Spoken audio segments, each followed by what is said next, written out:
Hi, good afternoon, everybody. Welcome to Mythgard in Middle-earth. My name is Corey Olson, the Tolkien professor, joined by my friend Gryfflet, who had just been enjoying a conversation with that horse, who then just started wandering away as soon as the stream began. Gryfflet wanted to get, a sort of a horse perspective on, life in the Rohirrim camp here. I've always been struck by, I really appreciate, whoa, hang on, don't run me over, man, how they depict the relationship between the Rohirrim and the horses, like in particular, how they're just wandering around like this, right? You don't see, the Rohirrim horses are normally not even like tied up or anything, and of course you've got the sort of free roaming horses without any guidance.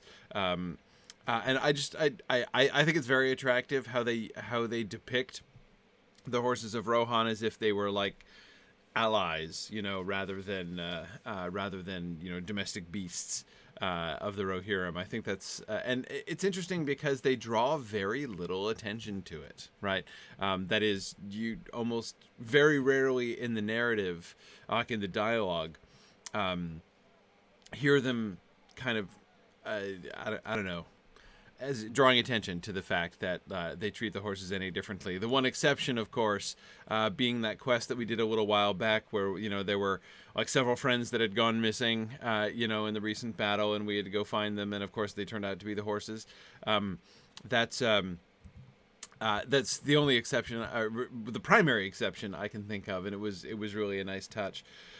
Anyway, it's just one of the things that certainly I find striking. And as Gryfflet has been hanging out here down in Faldham for a while, he was just kind of looking about him and seeing what he could see. But anyway, glad you guys could all join me today. I am preparing for, let's see, what am I headed off to? I am going to that camp. I think I'm just about done with Faldham. I should be wrapping things up here. Ooh, wait, I didn't get my presents yet. Come on, Gryfflet, what do you get? Assortment of dwarf candles. Nice. Wow, I've never gotten that before as a present. And +5 hope for 90 minutes. Wow.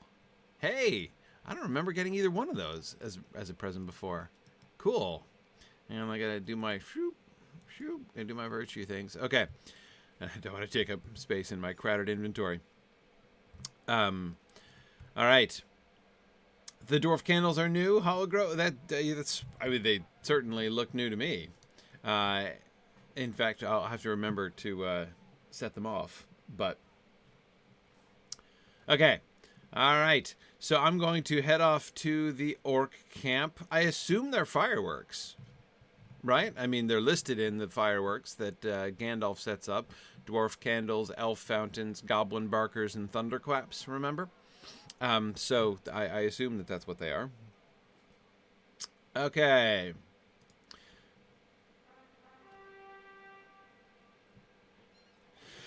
Yeah, so Madman Modeler, I was thinking about that with Faldham. I think I commented on it before, but it is very interesting, that this place is more of an encampment than a town, right? That so we have a stockade, right? A wooden stockade with watchtowers, right? So I mean, it's not like it's just thrown up in haste, and obviously a full mead hall. I mean, a perfectly respectable mead hall, and then only tents around it, so that none of the Elfward here have homes, have houses.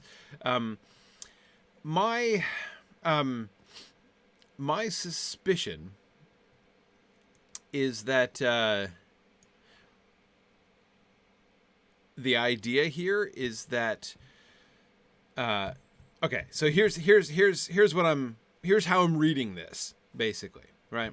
That Faldham is, sorry, I just casually moved forward as if I were not on a warhorse.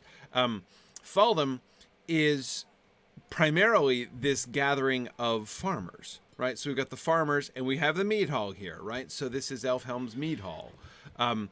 But it's not really like a permanent, this is not a permanent military encampment, right? The Elfward has been called in because of the emergency, and so they're camping here inside the stockade. So I think that Faldham has this area So that people from, because it's not like they have a standing army, right? Standing armies aren't really a very popular thing. So I think the idea is you have the houses and the farmers and everybody outside, and you have the mead hall inside the stockade, with the idea that in a time of war, the people can come into the can come into here, that folks have been called in, the Elfward has been called in, they've been mustered, right, so that they can fight with Elfmar. And so that's why they're here in tents. They're not usually here in tents. They're usually at their homes, at their farms. But now they're here. And, at need, obviously, this is not the most efficiently, placed camp in the world. We could fit more people here, is what I'm saying. At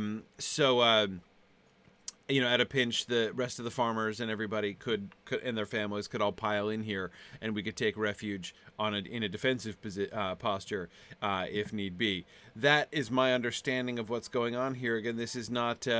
This is a small encampment. This is a small town, right? There's not a large population, but they don't really need a large population in order to.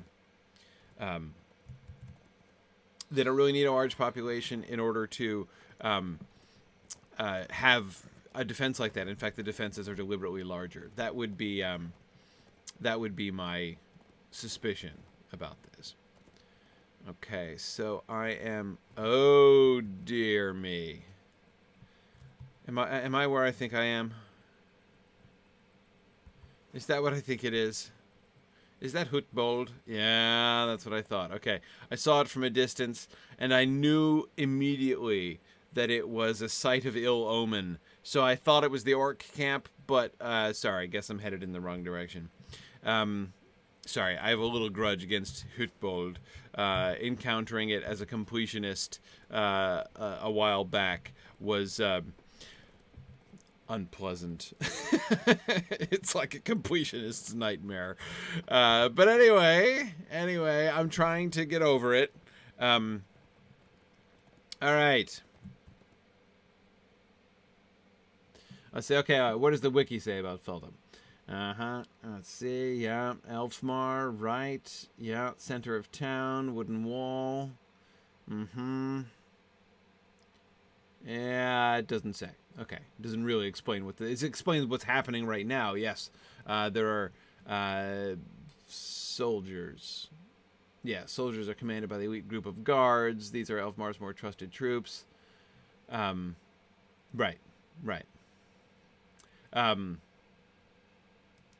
Okay. JJ, you think Hookbold is much worse than an orc camp? I mean, again, like, sympathetic. Okay, so we're going to infiltrate here. We just need to slay a bunch of people and assassinate the leader. I think that's all we've got. So that's fine. Boy, you have a really good spot skill, my friend. You have spotted me both times I've tried to come through here. Okay. Reversal of sabotage. They stockpiled barrels of explosive black powder and threatened to use them against the walls of Faldham. Oh, man. Okay.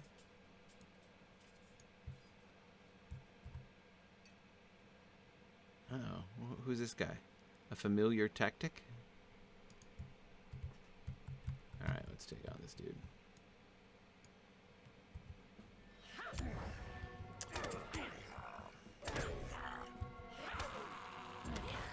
Okay.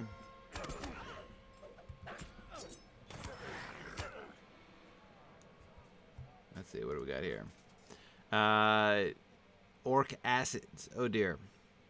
Taking these dangerous acids away from the Nink-hi tribe would be wise. Okay, so collect phials of acid. Seems like a good idea. Okay. So we've got acid. We've got powder.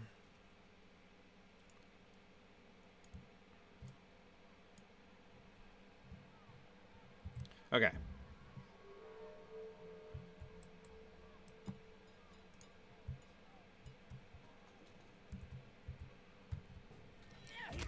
Oh man, still waiting for the fine day when I can one-shot these guys again.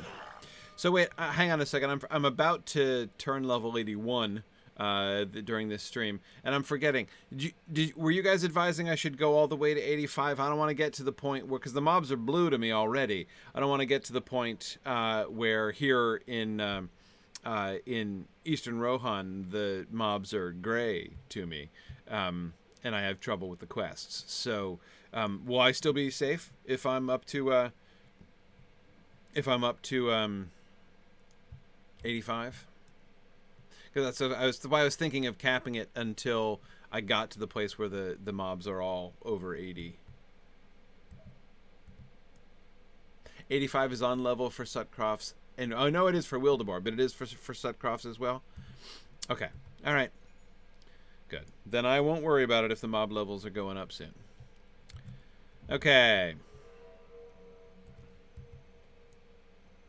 Yeah, because these guys are, what are they? 79. Yeah, I guess it's not bad. I mean, even at 85, they would probably only, what, be green, right? At that point. Okay, let's see. Who else do I still need? Scouts. I got a couple Ravagers. All right. Let's do the targeted things first and then kill more dudes on the way out of town.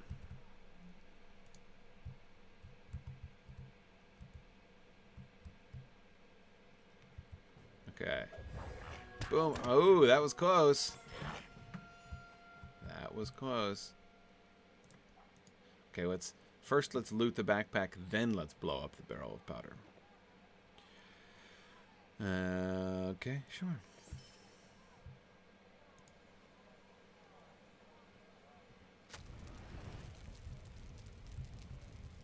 Oh, that was a little bit less explosive. There we go. I was going to say, I was hoping for a little bit more. Whoa, instance entrance here? Huh.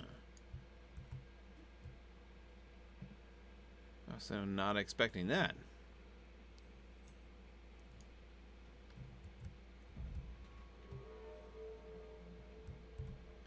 Okay. Let's see. Okay, I think it's from the Defilers I have to get the acid, right? Can I blow him up? Oh no, because he's gonna come over here and then boom! Come on, come on, come on, come on. Blow up, blow up, blow up. Yeah, no. Totally didn't work at all. That's terrible. He was standing right next to the blast, too. Man, that would have been really satisfying. Oh, well. Okay. Yeah, no, Athelward, I totally acknowledge that,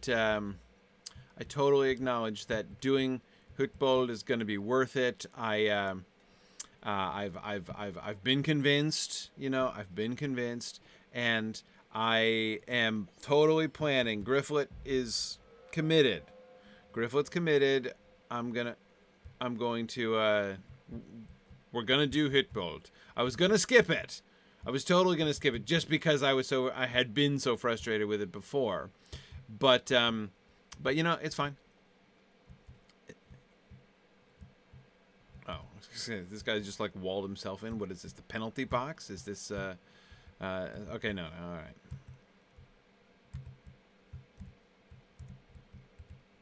Anyway, so yeah, we'll do it. We'll do it. Gryfflet's not afraid.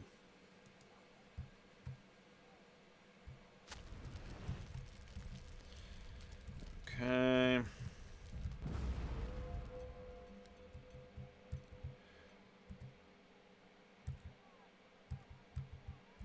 Yeah, well, and I have heard rumors that if I want to come to a resolution of the Athelward plot, I'm gonna have to do Hookbold, and that's reason enough, to be perfectly honest. It was one of the things which I was most dissatisfied by, because my previous alt, who I was trying to do completionist Rohan with, and I only got partway through, but like Hookbold is the rock upon which my my voyage wrecked there, and somewhere still my lore master alt is still like lurking disconsolately on the outskirts of Hookbold, wondering why he can't, like, walk a stupid tightrope while crows are attacking him. Anyway, so that's as far as so I never completed it, and I didn't know that we were going to go back to cliving. I mean, I'd done everything I scoured cliving, looking for other quests, desperately hoping against hope that I could continue to move that plot forward, and it didn't happen. So I'm just glad to find that it's not a loose end, which is what it kind of looked like for a while there.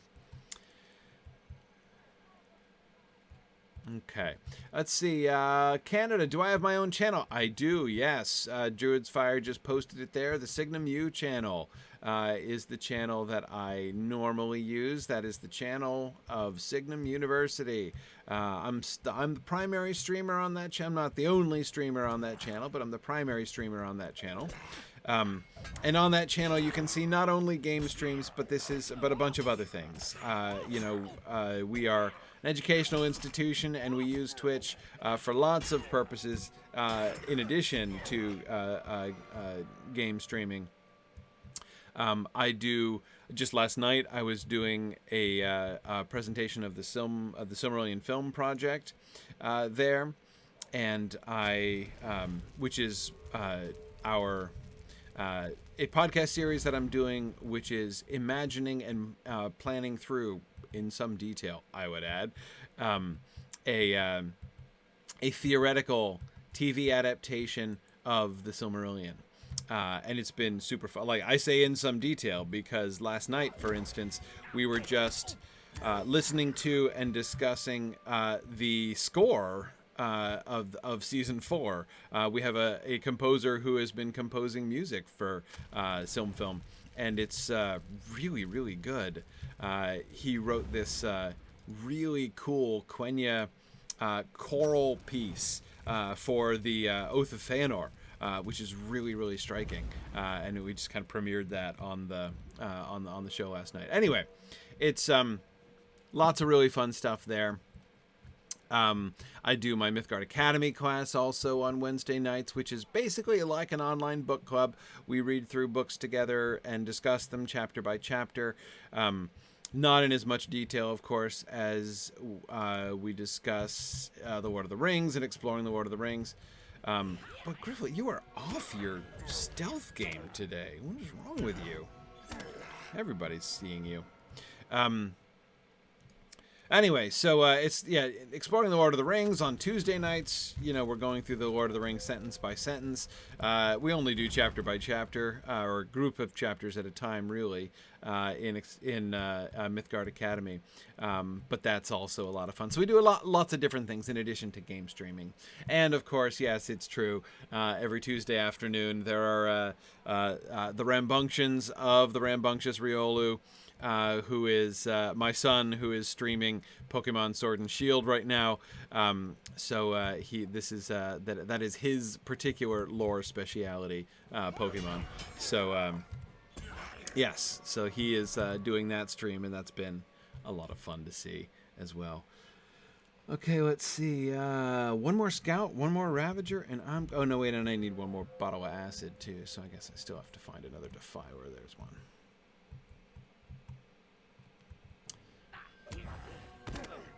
Exploring Mallory would be a second lifetime project? Well, yeah. Yes, it would. Okay. Got the vials of acid. Okay. Let's keep going.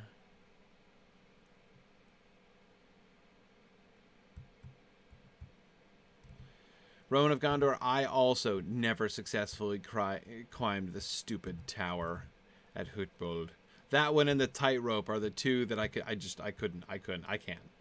I'm not. no. Like, I'm sorry.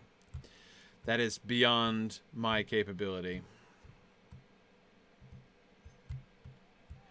Okay, let's see. I want to find... Where's the dude? Got a lot of battle buggies, but no steeds. Do they bring the buggies hoping that they would capture horses? Or do they team up? Do they just get like a bunch of ravagers and have them pull it? Trying to understand that. Oh, hey, it's the front door again. Let's go up this way. Okay, I'm seeing a nice sort of bat totem, as we've seen before. The like evil owl. Okay, not that owls become evil.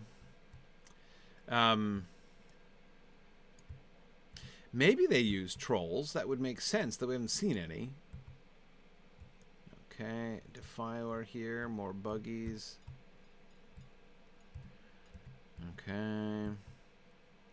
Let's keep going uphill.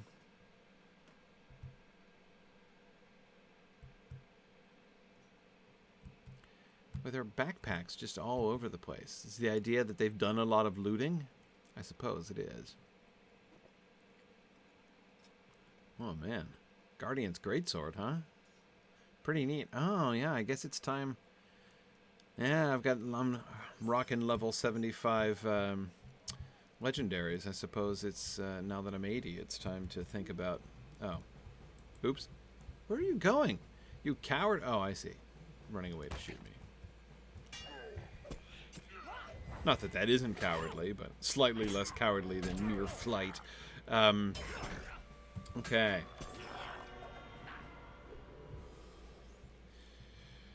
All right. I will attempt them.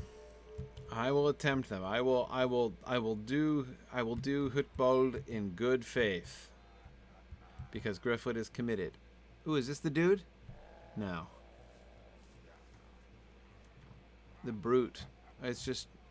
We're now getting brutes as well. Okay. I guess that tells us we're getting close. Here we go. Woohoo. Dargum. Nink-hi leader. Oh, I have to... What do I do? Sound the horn and he comes out?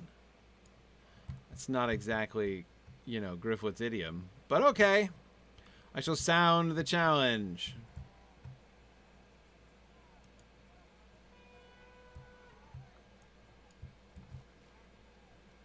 Face me, you coward.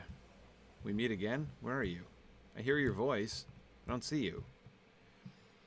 We meet again, Hobbit. I must thank you for having allowed me to escape from Stangard. Wait, I did? Do you realize the destruction you could have prevented had you simply finished me when you could have? No matter I have been summoned to the side of my wise master. Whoa. You will not capture me a second time?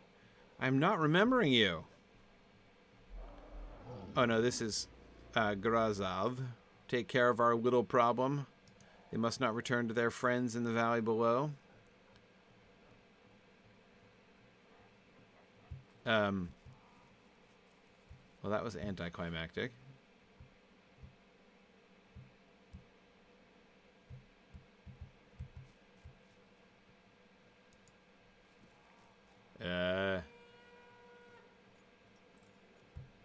Okay. What?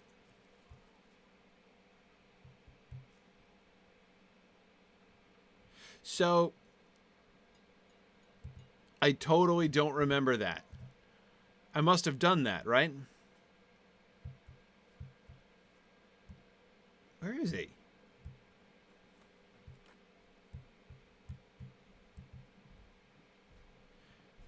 Okay.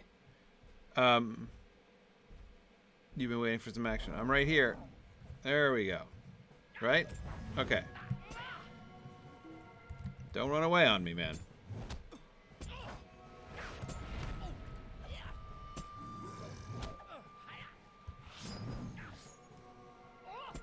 Oh, he's up there?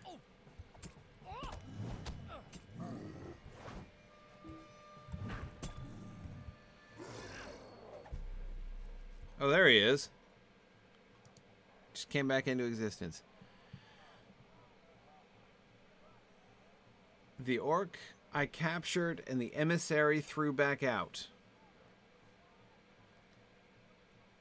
I brought him as a prisoner and he was released by Sithric? Okay. How has he escaped? He's right there. I can't sneak around and get him? Sithric, yeah, okay. Yeah, wow. Completely blanking. Dargo, I'm sorry, Dargo. Like, I've killed so many orcs that, like, they all run together for me. Like, I really didn't think you were sufficiently important to care about, so that I've utterly forgotten you ever existed. Okay. I brought him as a prisoner, and he was released by Sithric. Okay. Where did I bring him from? Where did I capture him?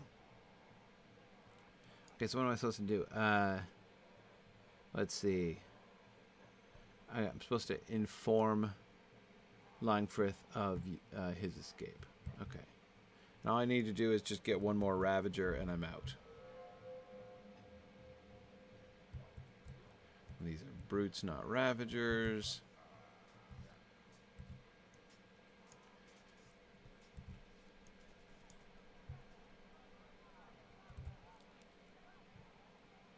Oh, he was, okay, at the Kuthstan. Aha. I see. I see. Okay.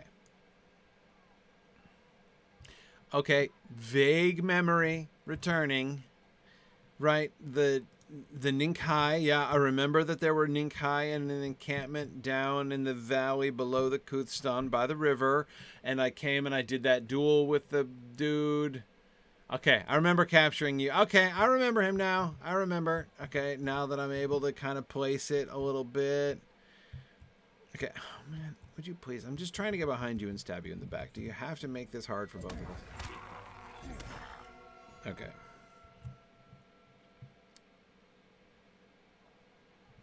All right, and stealth Gryfflet, thank you. Okay. All right, back to Faldham then. Right, yeah, it's the hand that ends up at Isengard. Yep, yep.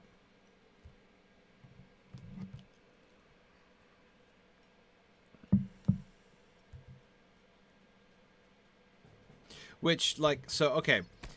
Oh, God, seriously.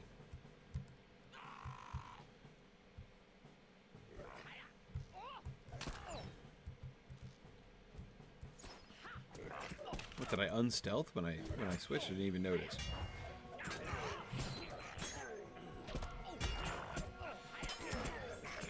Okay. Yeah, so the hand... Boom.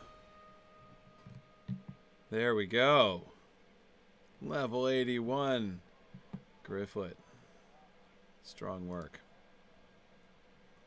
Okay, how are we doing here? We're doing good. And let's see, do we have... Oh, we got some legendary issues here. Okay. Fine.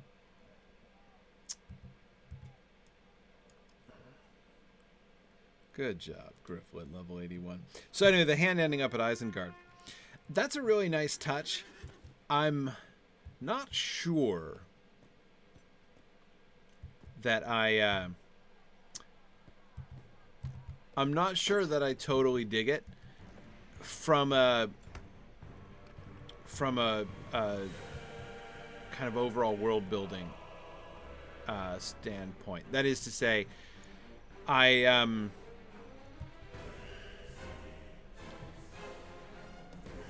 so it has to do with the depiction of Saruman that is implied in the use of the so on the one hand, that Saruman as enemy of Rohan would take the hand of the Kuthstan and transform it into the white hand that becomes his symbol at the at the entrance to Isengard. that's cool. That's a really cool idea. The hand of the statue that is extended in peace, and a commemoration of the alliance between Rohan and Gondor, and that he would take that and turn that into the symbol that it is, the symbol of him, Saruman, the White Hand, standing alone, right? And breaking alliances and things, that the broken off hand of the statue. Anyway, I like it. There's a lot of things that I like about that symbolically. The element that I don't like about it so much is what it says about Saruman's character. It's a little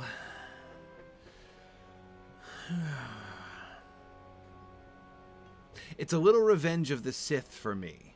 That is, the Revenge of the Sith is sort of my my touchstone for people who go to the dark side and just like at the flip of a switch become completely evil.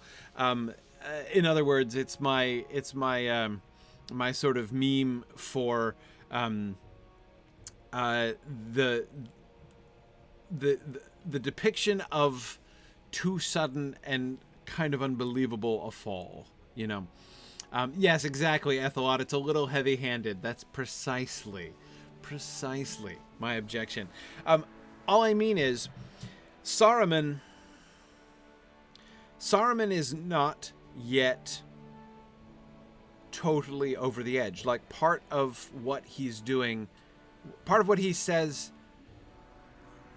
if you look at his speech to Gandalf, I believe that Saruman buys his own hype, essentially, right?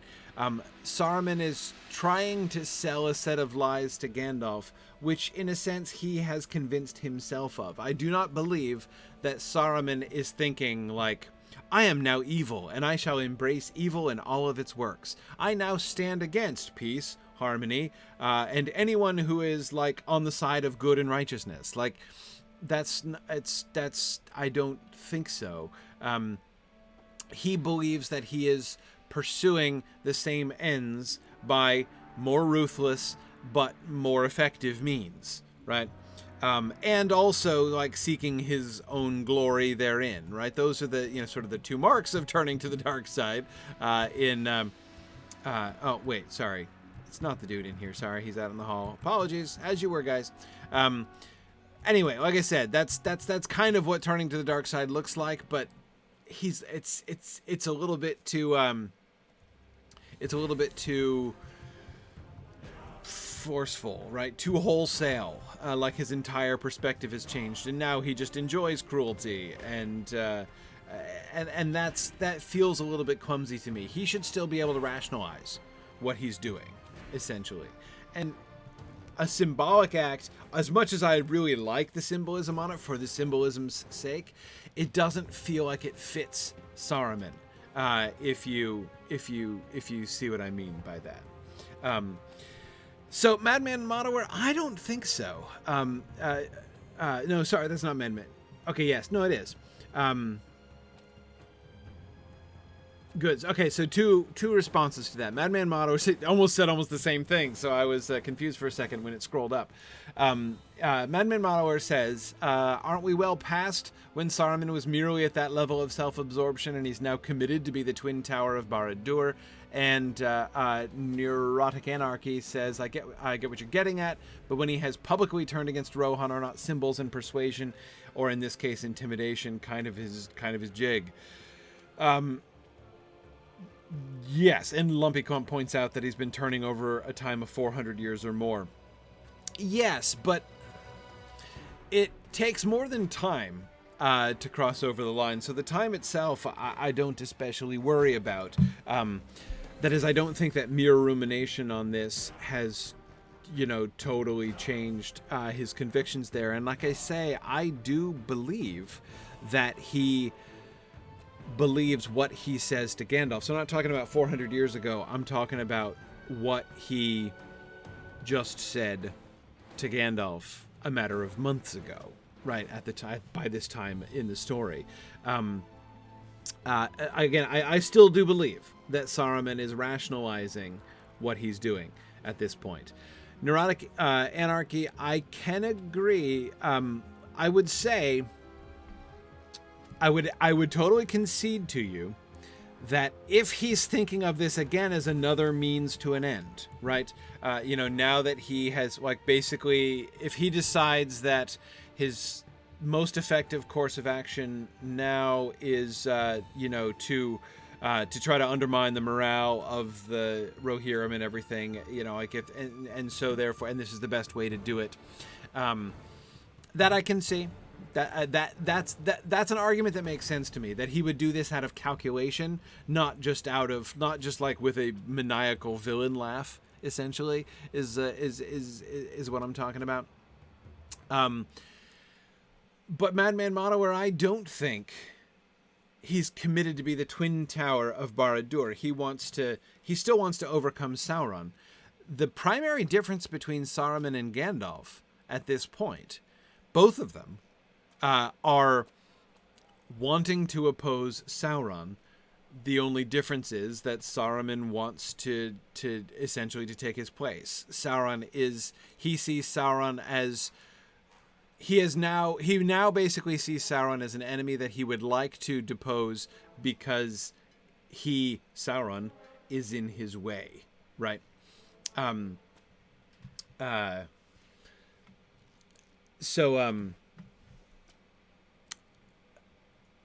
Whereas Gandalf, of course, is just trying to defeat him for the good of everybody else. Exactly. He's seeing Sauron as his rival. Now, he's secretly in league with Sauron. You're like, why? What are you talking about overthrowing him? He's serving Sauron. Yes, because he lost, right? He lost the Battle of Wheels between himself and Sauron. He was setting himself up as a rival. He was seeking the ring for himself to rival. He wanted to overthrow. So remember, this is where he began, right? He began, like Gandalf and the other wizards and the other wise, as the enemy of Sauron. That's why he came to Middle-earth. He came to Middle-earth to be the opponent of Sauron, right? And he began searching for the ring. He discovered that the ring was almost certainly in the river in the Gladden Fields. So he had folks down there dredging the river looking for the ring.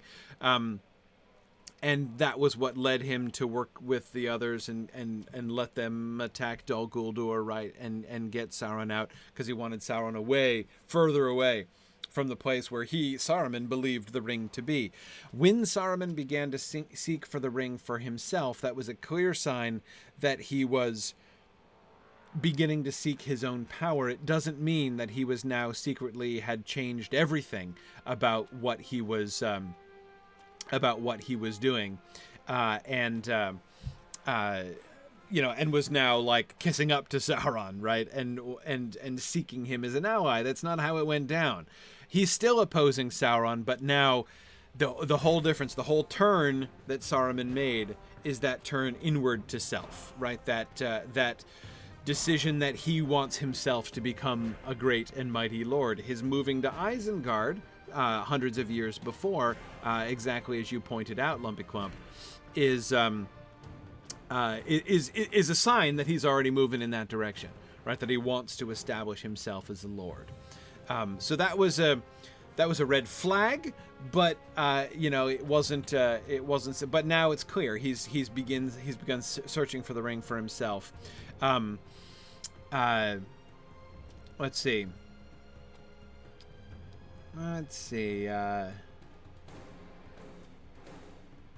So Madman Monowar, no. I don't think this is crossing hairs. I think that this is an important, or crossing hairs, splitting hairs, whatever it is you do to hairs. I don't think so. Yes, he is very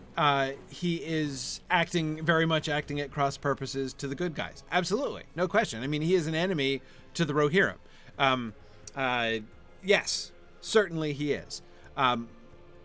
My point is, the whole hesitation that I have about the Hand of the Kuthstone, the Kuthstan, is what it reveals about his motives, right? What it shows us about his frame of mind. And that's where I think that there is a really important difference between someone who still thinks he's one of the good, who still thinks he's a good guy, right? He's opposing the Rohirrim, no doubt. He can rationalize that, right? Because the Rohirrim are clueless and in his way, right? They are not going to aid him. They are going to try to thwart him in what he is attempting to accomplish, so they must be undermined. They must ultimately be defeated, right? That's just one of the things that has to happen in order for him to accomplish his end towards the establishment of, knowledge, rule, and order, right? So I still believe that. I believe that Saruman, by the time when he to the point where he is standing on his balcony, talking to Gandalf and the rest of them, in the mouth of Saruman, the voice of Saruman chapter.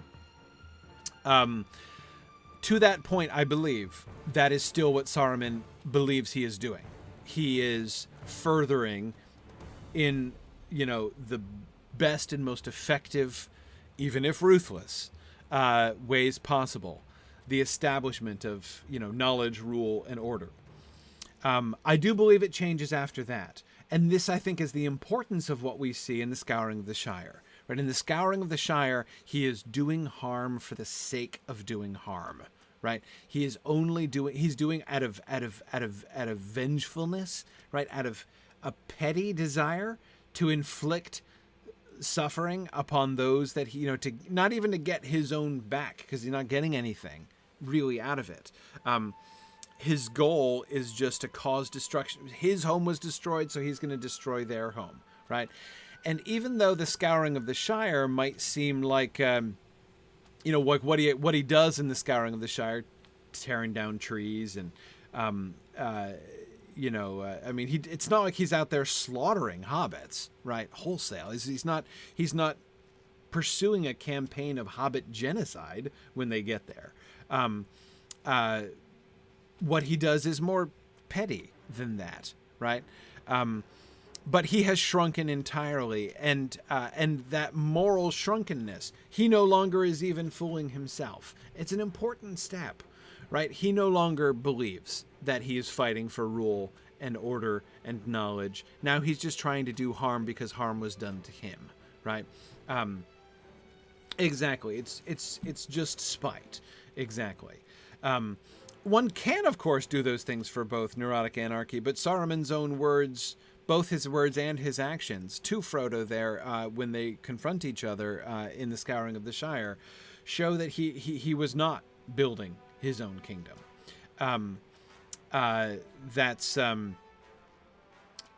So yeah, he shows in his words to Frodo that it was just petty vengefulness. That was what drove him. My home could be all ruined, but yours was safe, right?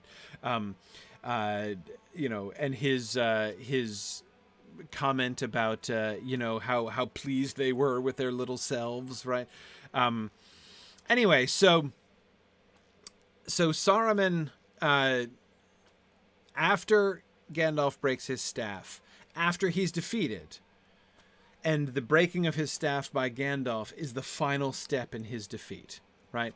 After he is defeated, he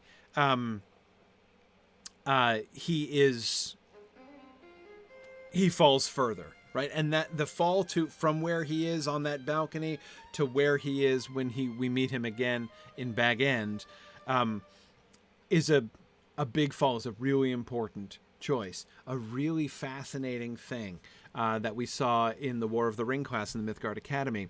In the very first draft of the Many Partings chapter, their travel north, of course, back to Rivendell, is that when they met Saruman in the road, Tolkien's first decision, his initial impulse with Saruman, was to redeem Saruman.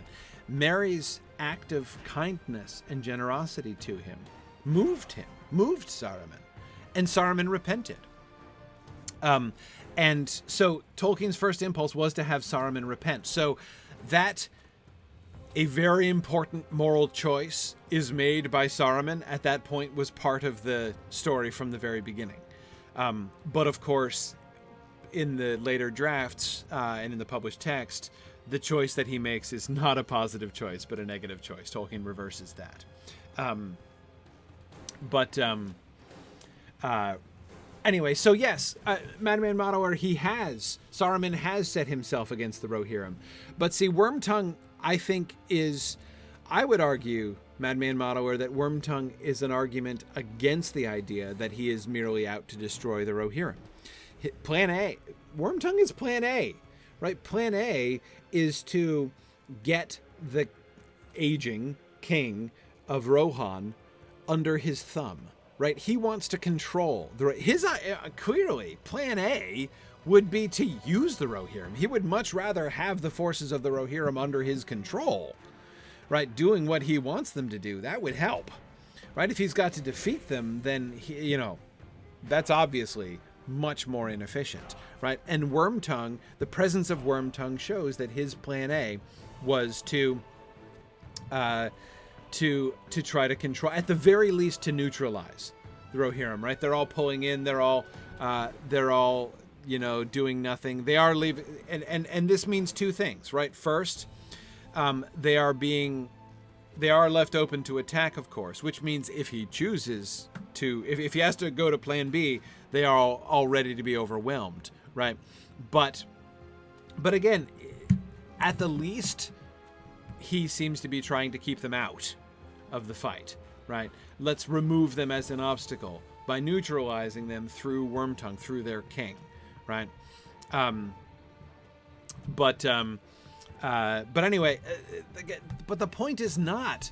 I think that you're mistaking the thing, Neurotic Anarchy and Madman Modeler, that I think that you're mistaking here. Enmity with the Rohirrim does not have to do with what I'm talking about. I'm talking about with his own motives and self-rationalizations. He can be the enemy of the... I'm not trying to pretend he doesn't really... I'm not trying to say he doesn't will harm to the Rohirrim. He does absolutely will harm to the Rohirrim. The question is, why is he willing harm to the Rohirrim? Why is he making himself their enemy? And the reason is that he is... The reason is that they're in his way. He has his ends, and they're good ends, right? He is the one who should be ruling Middle-earth. He can set this place in order, right? Knowledge, rule, order, that's what he could establish if he were given his way, right? But these gallopers, right, are not, they're in his way, right? So they have to go. And, so Zalarod absolutely, oh my goodness, Zalarod asks, so building an army worthy of Mordor is kind of wrong then? Heck yeah, absolutely it is. Saruman does not build his armies in obedience to Sauron as they depicted in the films. I always hated that, because that robs Saruman's character of a lot of its interest, right? Tolkien was really good at depicting falls, right? People who are good begin as good people with good motivations and positive ends in mind. And before you know it, they are Saruman, right? We see Boromir take the very first steps down that path. We see Saruman go almost all the way down it, right? Sauron, of course, we know to be already at the end of it, right? That path. So anyway, yeah, I think that the film massively simplified that in suggesting that Saruman's shift was just like in obedience, and I don't think so.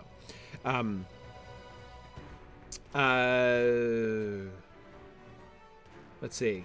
Lumpy Clump, I'm not sure what you're referring to when you're talking about Melkor's repentance there. I'm not seeing exactly the point you're making about Melkor's repentance. Yeah. Okay. So again, yes. So following Madman Modeler here, he says, you're not going to turn them. So for the greater good, you have to get rid of them. And Saruman is smart enough to use psychological tactics, his whole voice being a part of that, taking out important symbols to the Rohirrim. No reason to think that's not a part. Sure. Again, I agree. As I said, I can absolutely see that as a motivation. And if we interpret it that way, I'm down. I'm ready to be down with that.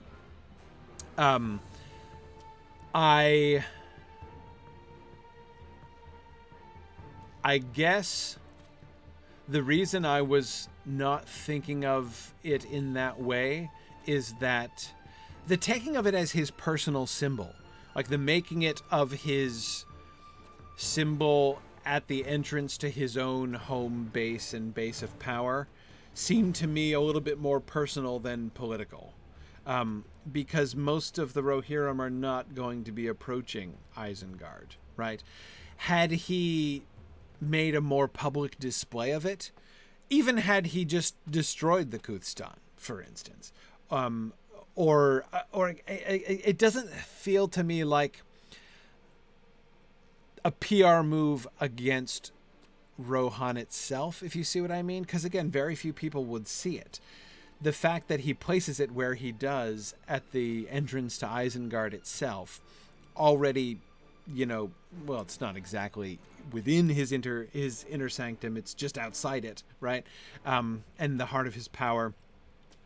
But in that context, it feels to me less a shrewd psychological tactic being played against the people of Rohan as a whole, and more I am doing this because I find it symbolically fitting, right? And that, if that is the motivation, that's what doesn't strike me as sound, right? But I mean, you're right. Theodred does see it. But of course, most of the people who see it are killed in the battle afterwards. But anyway, I can choose to embrace the psychological tactic reading. I certainly like that. I think that I absolutely agree that would be very like Saruman to do. My one still kind of niggle with it is that it doesn't seem to be the most effective psychological tactic, given the fact that, I mean, it would be kind of cooler to set up something like that. I don't know what, like have it appear before the gates of Edoras or something like that, right? But anyway, yeah, no, I mean, exactly, Madman Modeler, if you imagine it as like the final warning to anyone who would attack him, right? So if the Rohirrim do come, as Theodred did, right, come to the mouth of the valley, they receive this like really pointed and ominous warning. I get that, and I can run with that. Yeah, good, Ethelward, good, yeah. As Ethelward says, seeing as it's Kirian's hand, could it be implying that the Rohirrim have lost the right to govern that land? Yeah, Ethelward, and even saying in a sense like, I am the hand, like I am the power, right? It's like that power which gave, right, the hand of Kirian, which extends to the Rohirrim and bestows upon them, gifts to Eorl, the land of Rohan. He's saying, no, that power, that authority over the land rests with me now. So there are lots of ways in which, understood as message to the Rohirrim specifically, it can work out really well. As I said, I always really sort of liked the symbolism of it, abstractly understood.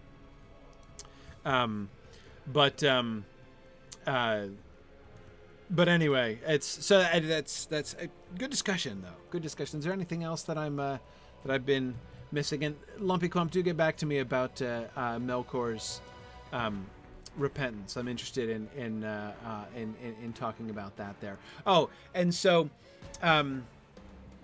let's see. You guys were asking about the Palantir and the role of the Palantir in this. Hang on, let me talk with Langforth. I've been keeping Langforth hanging here for a long time.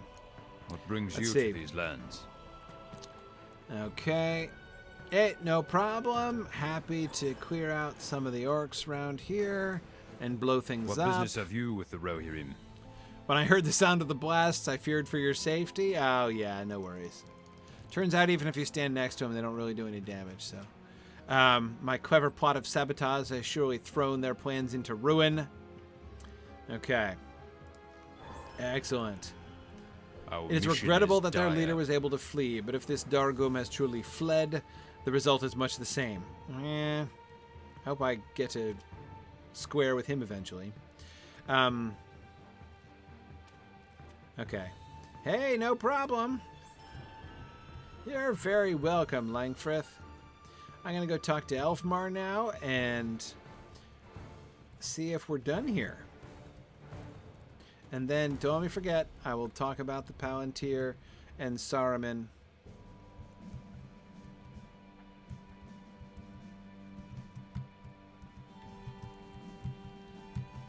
Oh, jumping in the fire. Hi. Okay, here we go, Elfmar.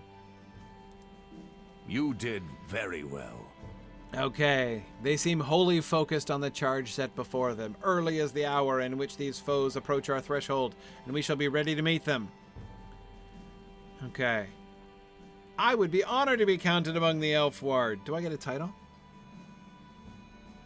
Oh, man. Yes, I do, of the Elfward. Great. Okay. Let's do deflection. Can you help me with this? The hour has come. We have received no answer from Theoden King to our request for reinforcements. No surprise there. And Reeve Athelward has made it known that our fate is now our own. Yeah. Okay, if I help you guys here, will you join me in my coup against Reeve Athelward? Retreat is not an option. We must stand against the first waves. Okay, I think now upon my father's training and his wisdom, I must rally my people and trust in the great skill of the Elfward. I ask that you ride north. Oh, no, I wanted to ride with you. And assist Norbald with the defenses. Okay.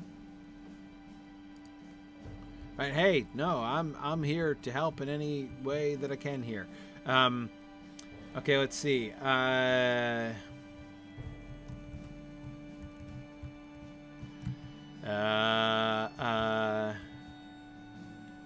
Okay.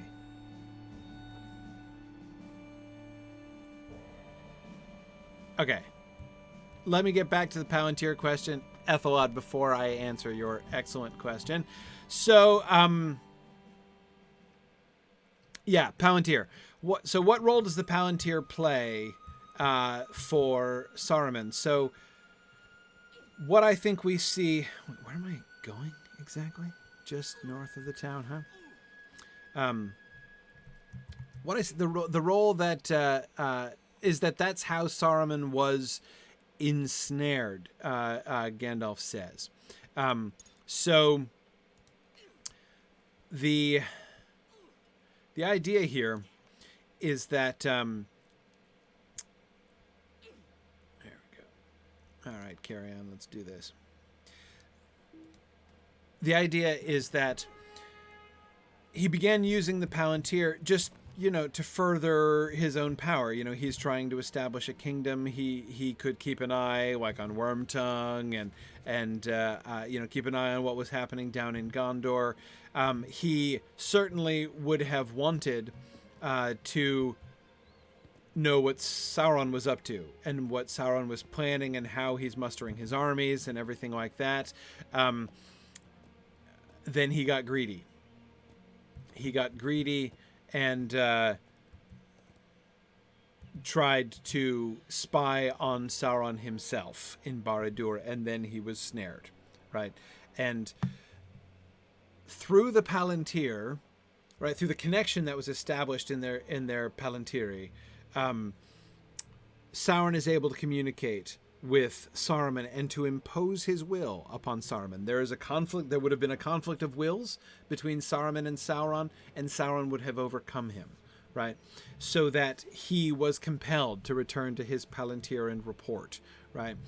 He is given messages and instructions from Sauron. Now, I do believe his will was not utterly overwhelmed. He is not just like, a zombie doing Sauron's bidding. He is still in rivalry of Sauron and not yet his slave, as Gandalf says. But his resistance would have been passive, right? It would have been covert. He would have essentially had to, I believe the situation Saruman was in was basically kind of playing up to Sauron while they were talking in the Palantir, but in truth, like, holding back and hoping to be able to rebel against him in the future. So I don't think his will was totally overthrown, but it was overthrown more than Denethor's was. It is like Denethor, but Denethor did better than Saruman did. Denethor is influenced by the Palantir, but he's not subdued by it. He is influenced, right? He is manipulated by the Palantir, by Sauron's will acting through the Palantir, but he's not. He doesn't do obeisance before Sauron, as Saruman clearly had done, right?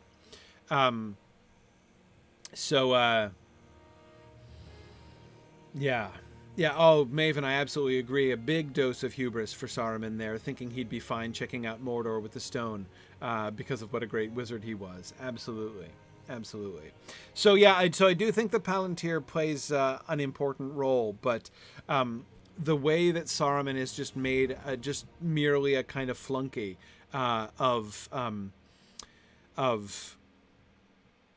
Mordor from the beginning, essentially. Or, I mean, from the beginning that we see him, anyhow, in the movie, was a real lowering of his character. Yeah,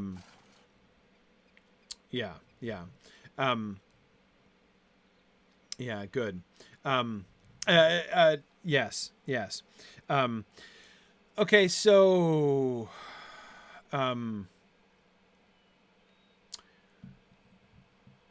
let's see, what was I going to say?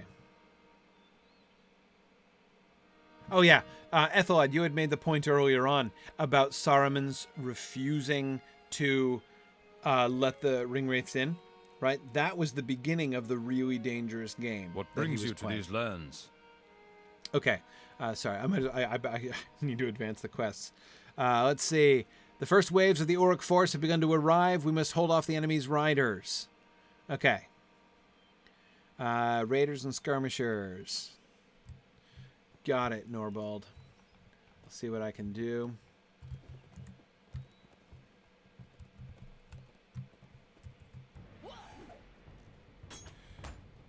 Okay, we got some forces here, so... Oh, we got plenty. It's a little crowded around here.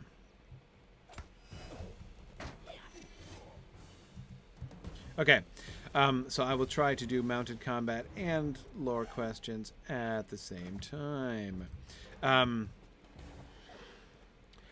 So Ethelward, you're absolutely right. Here's the dangerous game that Saruman is playing.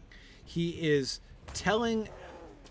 convinced Sauron. He has actually, sort of sworn loyalty to Sauron.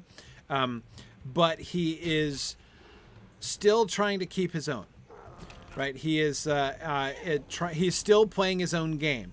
He's still in rivalry to Sauron and not yet in honest, and he doesn't actually have loyalty to... Oh, dear. That's not good. Get back on your horse, Gryfflet. What you doing here? It's a good thing they're, running away. Anyway, yeah, I guess I should keep an eye on the morale of my horse as well. That would probably be handy. Anyway, so the first and most dangerous, for his sake, element of the game... Oops, that's the wrong guy. Element of the game that he's playing with Sauron is that he's searching for the ring for himself, right? The most urgent thing that Sauron... is mandating of this new servant of his, this wizard servant of his, is that he help him find the ring, right? That he assist Sauron in the recovering of the Ring of Power. But Saruman, of course, is not doing that. Sauron is seeking the ring, but still desiring to claim it for himself. That is, I think, what we see in Saruman in his conflict with Gandalf. Remember, Saruman initiates that. So let's go back and kind of put together the sequence of events, right? this is precipitated by the it's precipitated by the Nazgul. The Nazgul show up at Isengard and say like, hey, we're looking for the Shire and Baggins, and do you have any information? And he's like, no, but I know who does, right? So he knows that Sauron, so he is himself suspected that Gandalf knows something about the Rings of Power. That's been true for a little while. And now, like, Sauron appears to be following that lead as well. So this is when he sends for Gandalf. But when he sends for Gandalf and gets Gandalf to come down, he is still seeking it for himself. He's conspiring with Gandalf. He's taking a risk, right? Trying to bring Gandalf into his confidence, trying to convince Gandalf to exert his will over Gandalf and get Gandalf to come and support him against Sauron, because this is desperate. If Sauron gets the ring, Saruman knows he can't possibly oppose him, right? It's a risk to try to bring Gandalf in, right? Because it'll expose, it will certainly be considered an act of treachery, right? By Gandalf and Elrond and all those other pointless, impractical morons. So, but it's a risk, but he takes it because he's desperate. If the Ringwraiths achieve what if they achieve their end, if they get the ring, it's game over, right? And Gandalf knows. He believes that Gandalf knows where the ring is, and so he brings him in, saying, "Hopefully, I can bring him in. If not, I'll get the information out of him one way or another," right? And that's, of course, what he's in the process of attempting to do when Gandalf is rescued and escapes.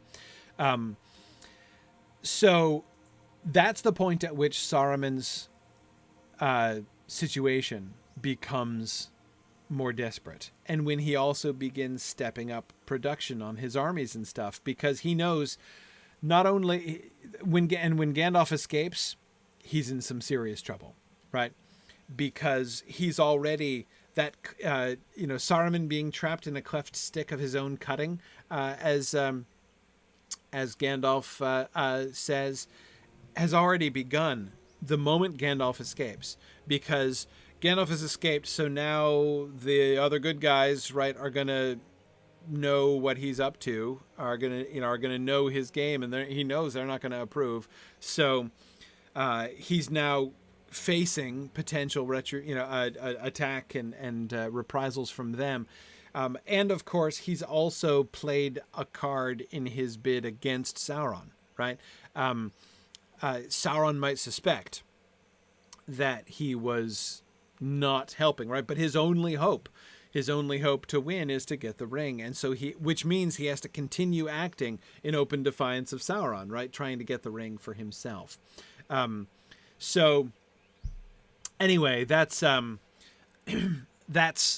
trouble that Saruman is in, I think. But I agree, we can see when he is opposing the Ringwraiths, he can does that fit with his this sort of self-deluding angle on his character? Yeah, no, I totally think that it fits. He's still trying to do what's right. He's not serving Sauron, right? I mean, look, he's standing up to Sauron even, right? Sauron's most powerful servants come literally knocking on his door, and he doesn't let them in, right? I mean, he's like, talk to the hand, right? So that's gutsy, right? I mean, that is gutsy. So he can convince himself he's still fighting against Sauron, right? But in his own way, right? In the only way that's going to work. There's no hope in elves or dying Numenor. Yeah. So yes, Zalarod, his role in the search and banishment of the necromancer, he absolutely knows that it's Sauron. And he does it because Sauron is starting to search further. It's all about keeping Sauron against the ring. So you may remember, we're told that initially, Saruman speaks against opposing the necromancer. He doesn't want to move against the necromancer, and The reason he doesn't want to move against the necromancer is because Saruman has long since discovered that the Ring of Power is probably in, the muddy riverbed by the Gladden Fields, right? He is pretty confident that that's where the Ring of Power is, and he's looking for it. He doesn't want the rest of the wise, and this is quite close to Southern Mirkwood, right? So the last thing he wants is the entire council drawing their attention to that region and somebody being like, what's going on here, Saruman, right? So he's like, no, let's not rock the boat, right? But then Sauron rather begins to search for the ring as well in that same place. And Saruman is like, yeah, okay, this is my archaeological dig, buddy. You're out of here. And so he changes his tune and he's like, no, we should totally kick the necromancer out. Right. And so he joins with them and helps them kick the necromancer out, hoping that will make it harder for Sauron to recover the ring from the Gladden Fields, because it relocates him geographically, and would make, therefore, if he is going to march a troop of orcs up to the Gladden Field in order to search for the ring, they have to go through Gondor, right? They have to. I mean, it's harder for them to do that. Yeah. So that's the way the story is sort of described there. JJ says, would Sauron's relationship to Saruman be similar to his relationship to Shelob, a useful tool but not really a servant to be trusted? Yeah, though honestly, I think he views Shelob as a good deal more of a free agent than he does Saruman. Saruman, he seems to want to subjugate, right? That's very apparent in the words of Sauron that we get to Pippin. When Pippin looks into the stone and Sauron comes to the stone and assumes that the stone is an Isengard, right? Remember, his words are, "Why have you neglected to report for so long?" Right? He is expecting Saruman to report to him.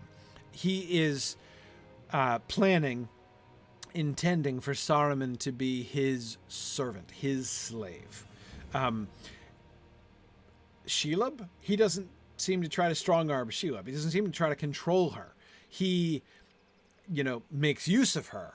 Her presence there in his mountains is convenient to him, but there's no evidence that he actually tries to dominate her or direct her even in any way. So in that way, yeah, he seems to have more respect for Shelob than he does for Saruman, which is kind of sad. Yeah, okay.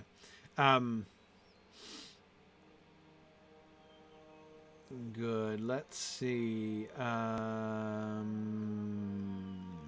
Okay. So just making sure I addressed all the things. Is there an implication that Saruman tries to look back in time to see how the one was forged? Matt, it's interesting because, no, I don't remember any reference to this. But if we put together two different utterances of Gandalf's, then we could imply that. That is, first when Gandalf says, but great as his lore is, it must have a source. Saruman's lore, ring lore, right? And then secondly, when Gandalf says to Pippin, talking about the Palantir, that, you could use the Palantir to, look back and see the unimaginable hand and mind of Feanor at work, right? So I guess you can look through time with the Palantir, I think. Now, it's a little conspicuous, though, that he talks about the hand and mind of Feanor, because, of course, it's the hand and mind of Feanor who made the Palantir, right? So it could be that when Gandalf says that, he doesn't literally mean I can see back in time. That what, maybe we could interpret that as Gandalf saying, it will help you to, by using the Palantir and studying the Palantir, you could come to understand more of the unimaginable hand and mind of Feanor at work. But it sure does sound like he suggests that you can look backwards in time with the Palantir. So again, Matt, if we take those two different statements, right, and connect them together, then you could. It certainly seems likely that Saruman, might have tried to gain more ring lore by looking back. Certainly, he is a ring maker, right? He wants to craft his own rings of power. Going back and looking at the really difficult to imagine hand and mind of Celebrimbor at work would have been a way to do it, right? And I would say this, Matt. If I were depicting this, right, in, say, a TV show, here's what I would do. I would show Saruman using the Palantir to watch Celebrimbor making the Rings of Power, right? And so I would be depicting a scene within the Palantir of Celebrimbor at work, and then Anatar comes into the room, right? And then Anatar and Celebrimbor are talking, and Saruman through the Palantir is watching, right? And then within the image of Anatar and Celebrimbor talking, Anatar turns and looks straight at Saruman through the Palantir, and that's how Saruman is ensnared. I think that'd be pretty awesome, actually. But anyway, so yeah, was Saruman in Orthanc already when the rings were made? No, that was a Third Age thing. He wasn't in Middle Earth when the rings were made. The Istari only arrived in Middle Earth before they are like year 1000 or so of the Third Age. So yeah, like Gandalf and Saruman, they never met Celebrimbor. I mean, maybe they hung with him over in Valinor, but yeah. So yeah, I always forget that too. I always want to put the arrival of the Istari earlier than it is. Like I find myself like, it's like Christmas creep, you know, where like stores start putting out Christmas decorations earlier every year. Like I get like Istari creep in my brain, and I like move their arrival back sooner and sooner. And then I catch myself saying something like, "What was Gandalf doing at the time of the downfall of Celebrimbor?" And then I'm like, whatever he was up to in Valinor is what he was doing. Anyway, that always happens to me. It regularly happens to me, I should say. Okay, all right. So yeah, more on the way. The Rohirrim have need of your services. Another group of enemy riders was seen. Akdreda. And some of the others had planned to defend the Eastern Crofters. Okay. Ride now with haste. What time is it? Okay, we're good. We still got time. All right. Yeah. Maven says, I picture a briefing in Valinor, Celebrimbor presenting a PowerPoint deck to the Istari to fill them in on ring lore. Yeah, exactly. Okay, yes, if you're headed to Middle-earth, you're definitely gonna need to know this. Yeah. Okay, so wait, where am I going? Wrong way. Okay. Let's see. Okay. All right, we're skirting on the edges of the farms. Okay, so here we go.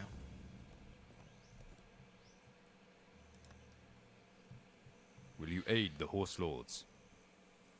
Some of your company has fallen. Oh no, these Orcs have not the skill to match us on horseback, yet their numbers make them a frightening and unpredictable foe. Okay, we have managed to protect many of the Crofters, but if we do not repel these Uruk-hai with haste, there will be sure to be more casualties. Okay. More raiders and skirmishers. Ooh, and I've got a time limit. Well, that should be plenty of time.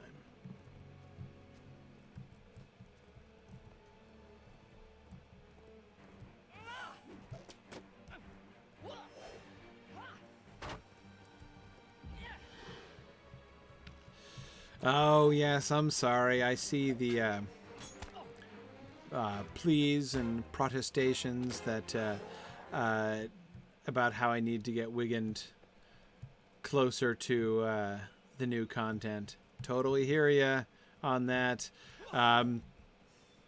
Unfortunately, all I can do is all I can do. That's tough. That's tough. I too wish I had more hours in my week to play Lotro, but I just don't.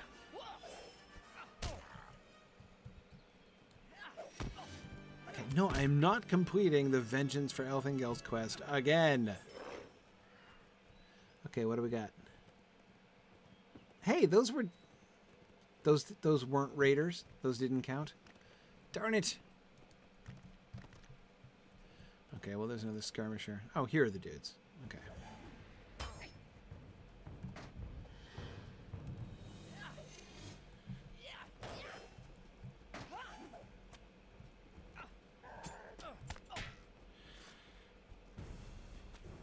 Oh, man, you're still alive? I thought you were gone. Okay.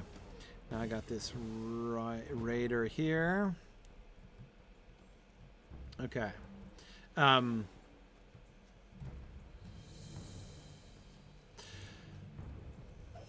Yeah, well, Athelward, maybe we will do another marathon sometime. I don't know when exactly, but I'll see what we can do. Okay, I only need to aggro 2 of these guys. Hey guys, can you join me over here? Where there are fewer of you? Thank you.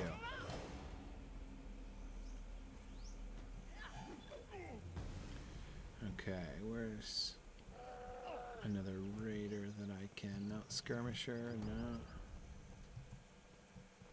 Skirmisher. Skirmishers all over the place.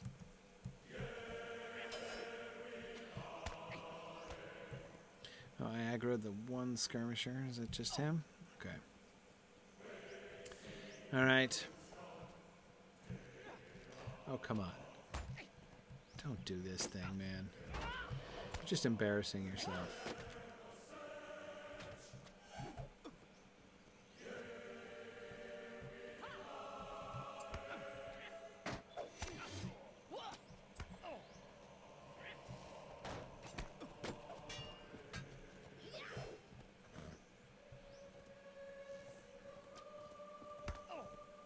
Okay, I think I've only just got the 2 of them now. Ooh, I think I lost one. Alright, fine. I'll just take you out, and then we're good, right? Woohoo!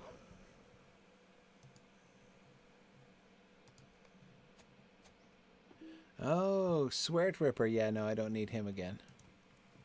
No, thanks. I already killed him like at least once. Okay. What business have you with the Rohirrim? That's right. More Orcs, oh great. I had best remain here and brace for another assault. Rally to Thane Elfmar. Okay.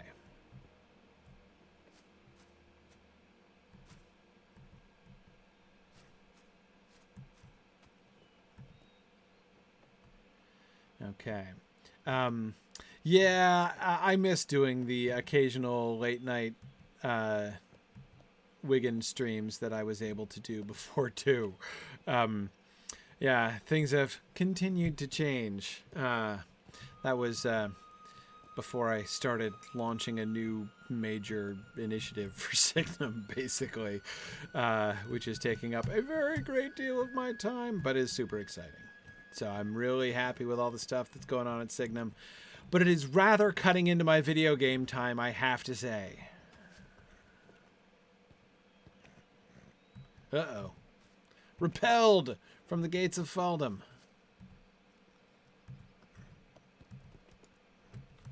Uh-oh. Repelled from the door of the mead hall as well. Come on, you can do it. Carry on. Very good.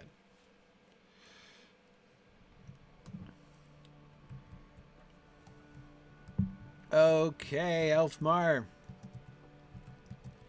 Foes repelled. You did very well. We are ready to ride. Okay. Excellent. Can you help me with this? The task set before us may be the most important challenge that the Elfward will ever encounter. We ride now to meet our destiny, perhaps for the final time. We must not let the defenses of Faldham fall, or all will be lost to us. I am with you, Elfmar. Let's do this.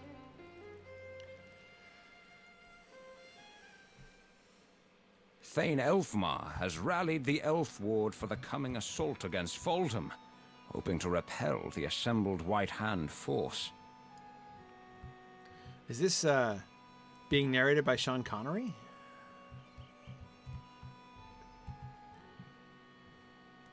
Okay. Thank you for your help. You're welcome. The enemy forces have reached the threshold of Faldham. The Elfward have taken up positions around the perimeter to defend our borders. I expect the first waves to come from the north. Okay. I'm just going to mount up while we're talking, so I'm ready to go.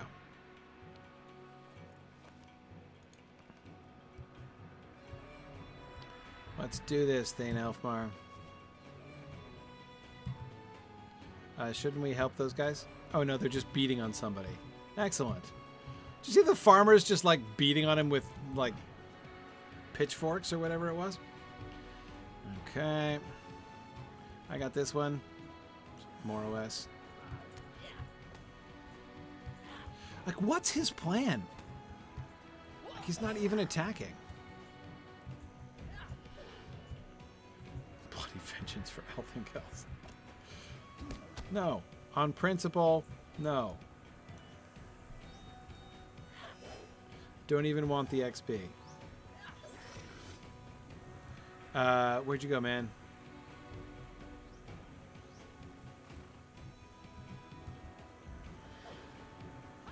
Was that him? Yeah, I think that was him. Yeah, I don't know how to filter it out. How do I filter it out? Tell me how to filter it out.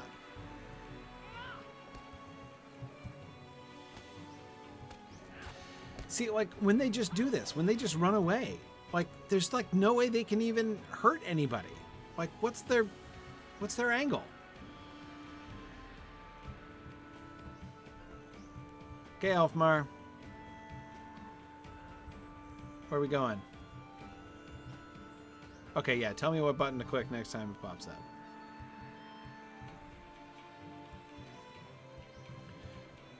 Elfmar, what is our plan? Yeah, you give them hell, farmers. Okay. I love that. That all of the crofters of Faldham have been out defending their farms. Here we go. Okay. All right, I'll take the these two guys. You get the leader.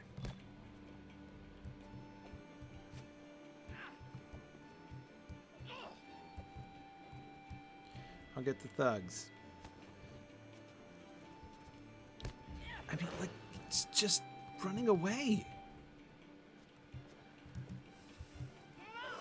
I mean, I don't even, like, really get the AI strategy here. Like, why do the mobs that... He's not even attacking, so far as I can tell. He's just like, I've been engaged, so I'm going to ride in the opposite direction. Did he just try to do damage to me? Once? I mean, nobody else acts like that. There aren't... I mean, like, ranged mobs will run out to range and then turn and attack. But why they just like, I shall turn and run in the opposite direction of the player attacking me. Oh, you're the bad guy. I mistook you for... There he is. Sorry, I wasn't paying attention. All right, good job, Elfmar. You got him. Okay, where now?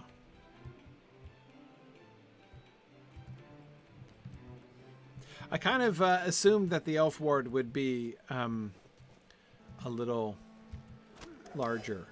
Like, it seems to be just the two of us, Elfmar, which is, you know, a privilege and kind of, you know, intimate. charming, you know, but I wasn't really expecting the ride of the Elfward to be, you know, like a buddy cop movie.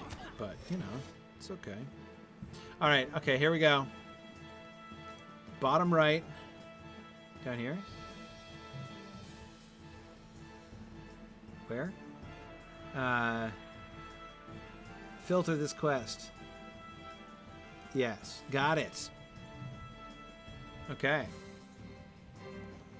Okay, Elfmar. Did you get him? Did you get the last guy? I think I got the other two, so.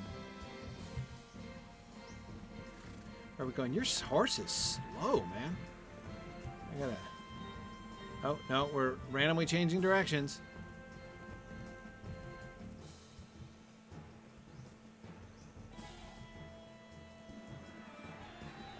Okay, thank you. I never even knew...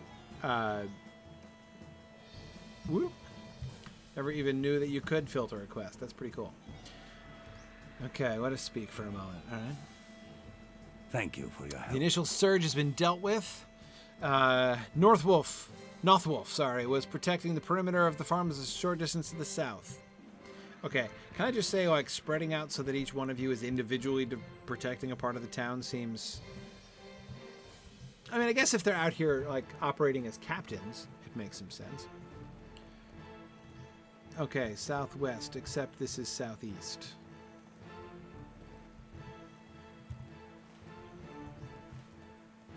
Where's good old Nothwolf?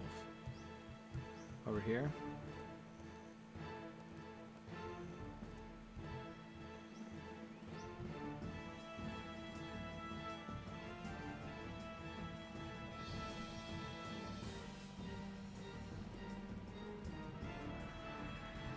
Okay.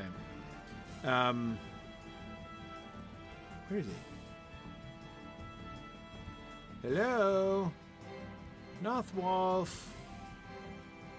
Anybody defending this part of the town? I'm definitely south, and over here is southwest of the town, and maybe it's further over. Maybe I have to go further out. Maybe I went insufficiently westerly. Anybody over here?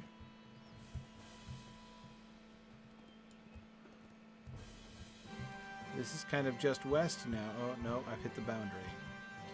Okay.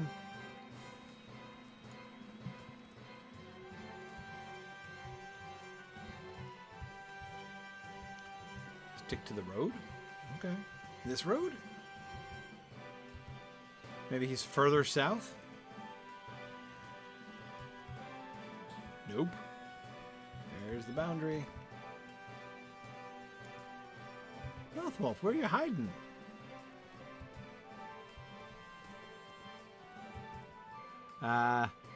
Okay, 54.6, 56.4. Oh, that's not confusing or anything. Okay.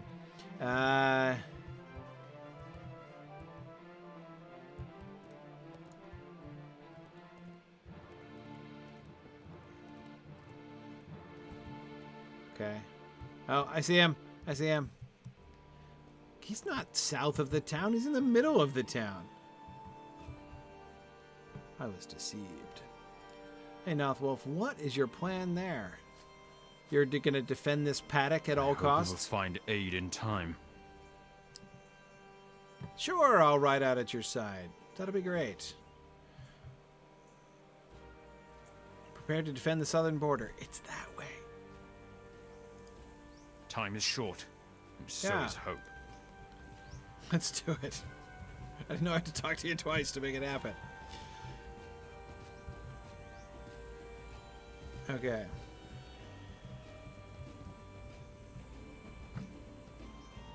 All right, Nothwolf, I'm with you. Well, behind you.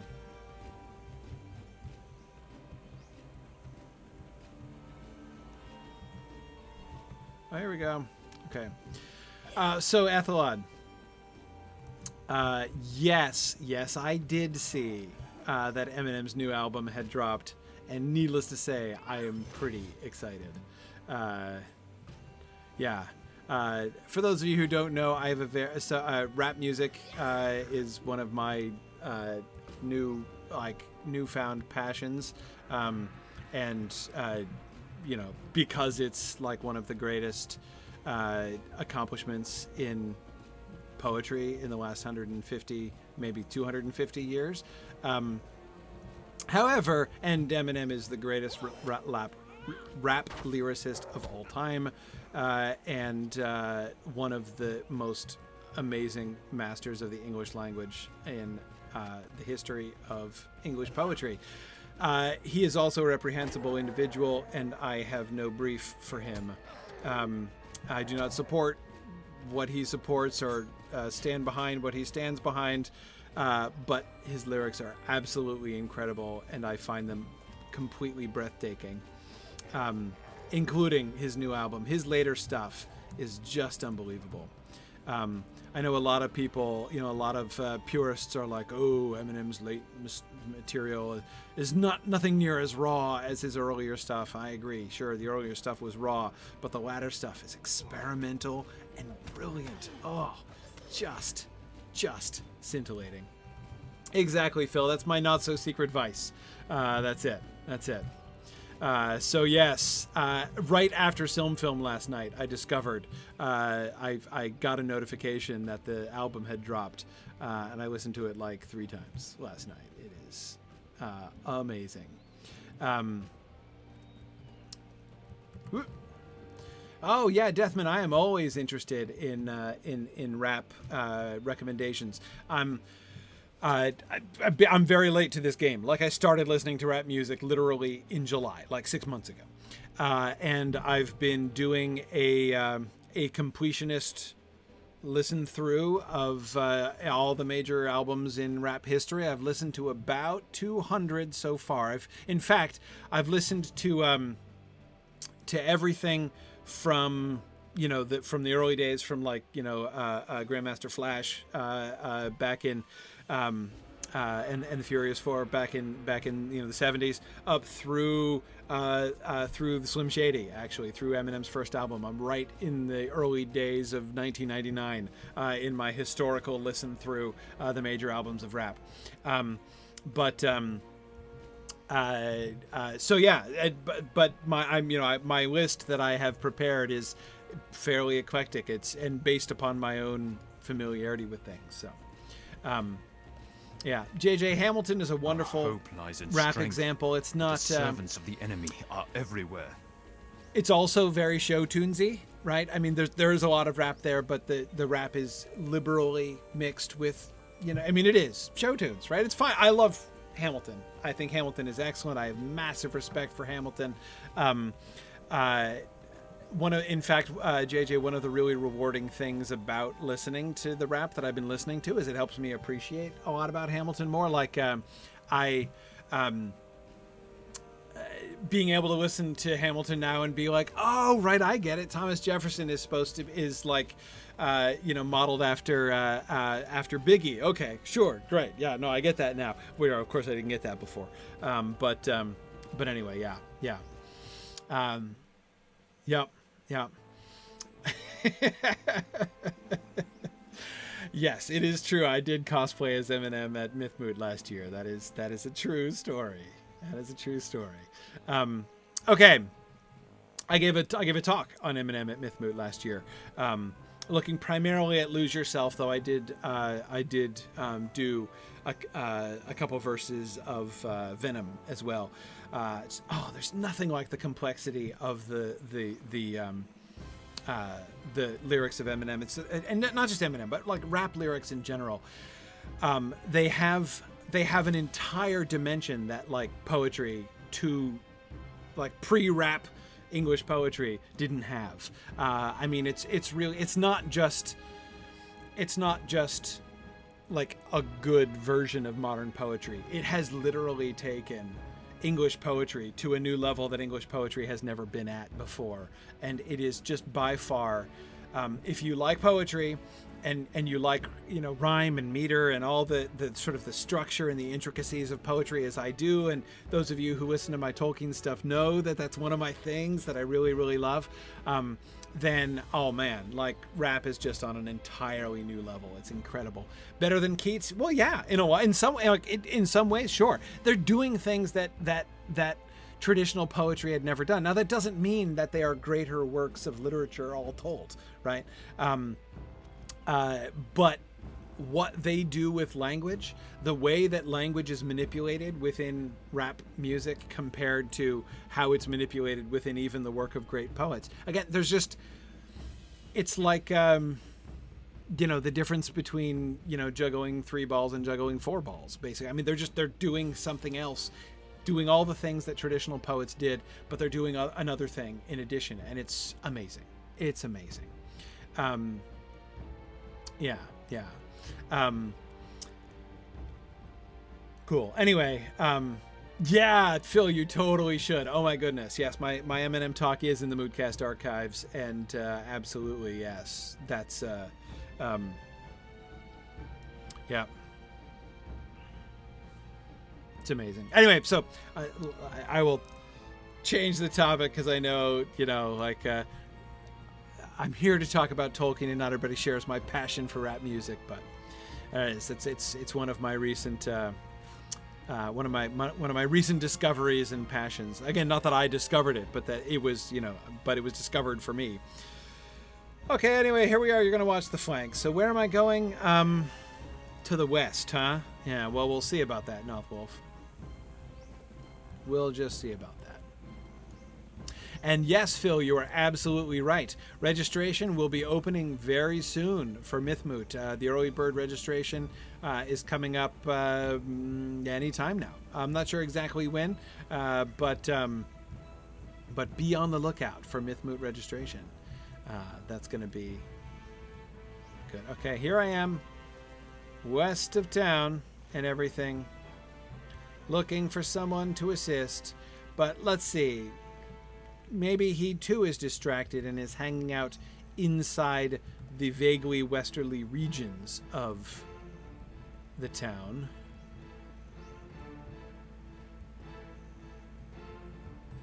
There's Longfrith.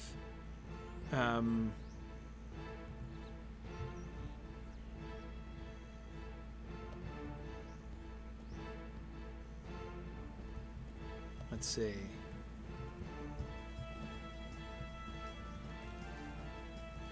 Okay. Yeah, no idea. Good thing this whole instance doesn't have a timer, as I've kind of got distracted here. Hello?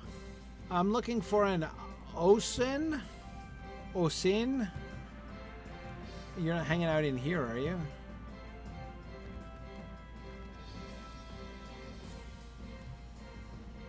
No? Don't see ya. Just looking to see if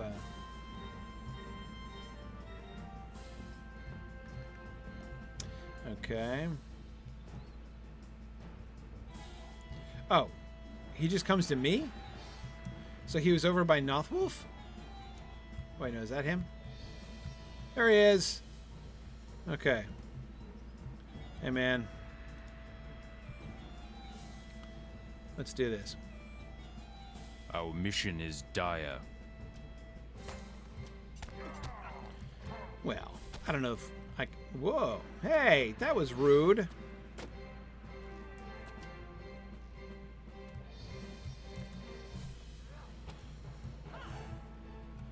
Did you do that to carry on?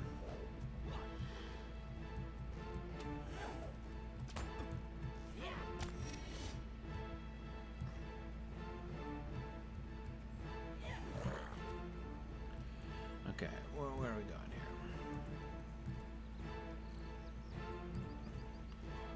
here? Okay. Let's see. Hey, strong work there, Osin. There's still others, or are we good?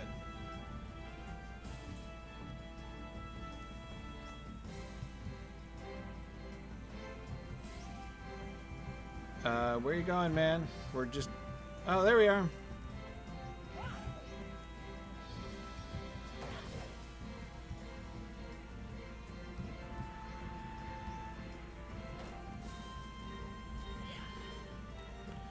Okay.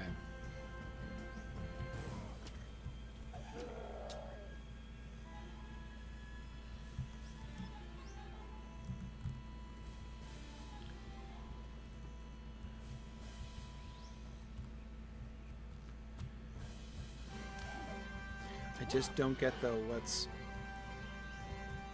the mobs. Yeah. The total purposelessness of the mobs riding around is really bothering me today. Okay. All right, Osin. Trying to figure out how to weigh the stress in your name. Presumably on the first syllable. Osin.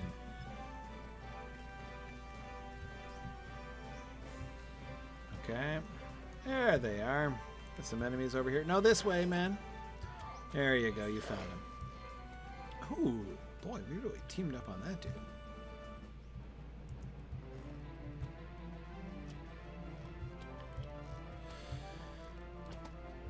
Okay, so let's see. There's another lore question that I have saved up. And I can't remember off the top of my head the answer to the question.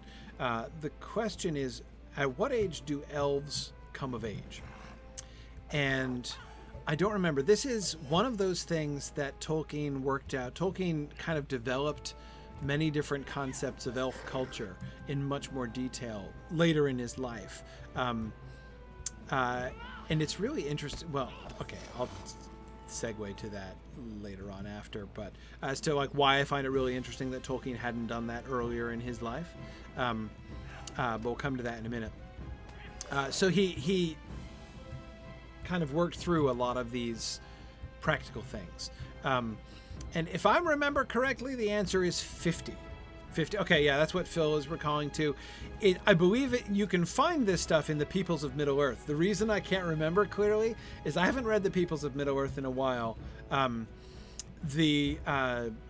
there's a good reason for that. We've been going through the History of Middle-earth series in the Mythgard Academy now for a few years, and I've deliberately held off on like rereading the later books until we get there, so that I can kind of come at them fresh with the Mythgard Academy folks.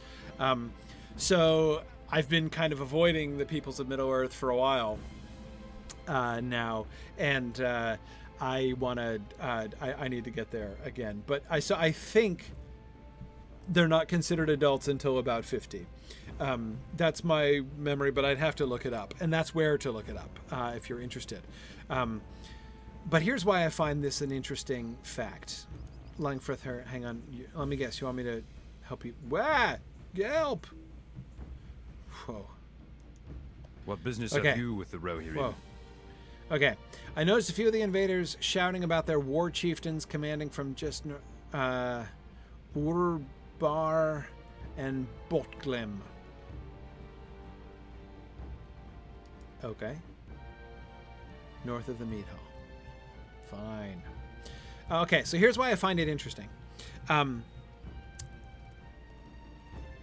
Tolkien had been working on the Silmarillion stories, or the stories which are eventually put into the Silmarillion, for like the majority of his adult life, right? I mean, he was writing those in the late teens and early 20s, and yet he had never answered some of these questions before, like when do elves come of age? How are elf societies structured? Like all the stuff you get about like the role of a herald and the significance of lembus and different things of this kind. These are all things that he had never really worked out before, and only worked out in the years significantly after he had written The Lord of the Rings. So it was in his last years, basically, he's doing this. So the question is, this is like basic sub-creation stuff. Why had it taken him so long to get to any of that? it seems a little surprising, right? Tolkien was so thorough in thinking through a lot of, these things. There's so many details in Middle-earth that make it really real and all those things. Why not the elves? Why had he done so little with elf culture? And I think the answer to that is fairly clear. It has to do with the kind of work that the Silmarillion was, right? This is something that has come up a lot, actually, in the Silmfilm Project. So I mentioned the Silmfilm Project earlier on. That happens on Thursday nights. We've been going for like 5 years now. We're discussing our theoretical TV adaptation of the Silmarillion material. And one of the things that we are confronted by, as we try to think through the Silmarillion material in this way, is that so many questions Tolkien doesn't answer in the Silmarillion because the Silmarillion is not interested in the answers to these questions. The Silmarillion is a certain kind of story, right? The Silmarillion tells the stories. It's like histories, it's legends, right? It's telling the stories from 10,000 feet, surveying the whole countryside. So things like, what were these characters thinking and feeling? What were they like? What was their daily life like? So when we actually have to, when you take a scene, even one of the scenes that Tolkien himself depicted, right? And you try to put that on screen and you have like real actors depicting, you suddenly have to answer questions that the text just doesn't answer. And it doesn't answer them not because it's a failing on Tolkien's part, but because of the genre of narrative that they are, right? Or that the Silmarillion is. So these are legends. They're designed to be myths and legends, not narratives in sort of novel form, right? It's not like the novel is a particular approach to a narrative, right? When Tolkien wrote The Lord of the Rings, or rather when he brought the world of The Lord of the Rings, which was already developing, and the world of the Silmarillion together and decided to join them, he kind of brought the Silmarillion into that world to some extent, and into that mode in some extent. So although he had done all of this stuff with elves and the legends of the elves and stuff, he'd never lived with them. He had never had to consider the question of what is the daily life of the elves like? What is their social structure? How does their social structure work, right? All of these kinds of questions, they'd never been relevant because they'd never been relevant because the Silmarillion grew out of his languages. He had invented his languages, and those languages suggested stories, mythic stories, legendary stories, and he had told those stories. But he did not start out by writing a novel, right? Notice that the Shire, of course, has a very different history of development. From the beginning, writing the Shire, he is imagining himself there, right? We get this sense of being in Bag End from the beginning of The Hobbit, in a lesser extent to The Hobbit, in less detail in The Hobbit, that is. But certainly from chapters 1 and 2 of The Lord of the Rings, right, we get a lot more about what it's like to live in the Shire than certainly we ever get about what it's like to be an elf living in the March of Maedhros, in the Silmarillion. That just doesn't happen in the Silmarillion because it's not that kind of story. So it makes sense that those kinds of things wouldn't have happened, and it wasn't until after he wrote The Lord of the Rings and had been thinking through more of Middle-earth in this way that he comes to even approach the question, what is the culture of the elves like? What is their daily life like, and how do they operate? Anyhow, okay.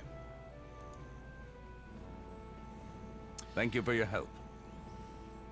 Invading forces in utter disarray. Excellent. The Elfward continues to drive back those intent on pursuing the assault, but I believe we have saved the people, the village, and its people. Hooray! We have routed the enemy's forces, finally, and also talked a lot. Okay. Let's discuss this again, Elfmar. Oh, and we're done just in time.